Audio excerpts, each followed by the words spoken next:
Shalom.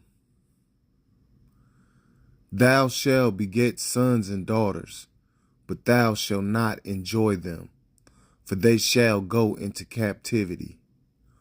All thy trees and fruit of thy land shall the locusts consume.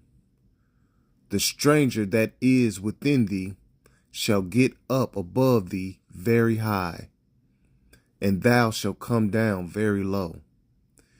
He shall lend to thee, and thou shalt not lend to him. He shall be the head, and thou shalt be the tail.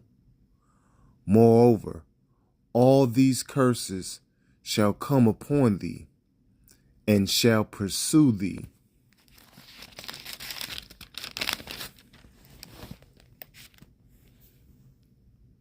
and overtake thee, till thou be destroyed, because thou hearkenedest not unto the voice of the Lord thy power, to keep his commandments and his statutes which he commanded thee. And they shall be upon thee for a sign, and for a wonder, and upon thy seed forever. Shalom.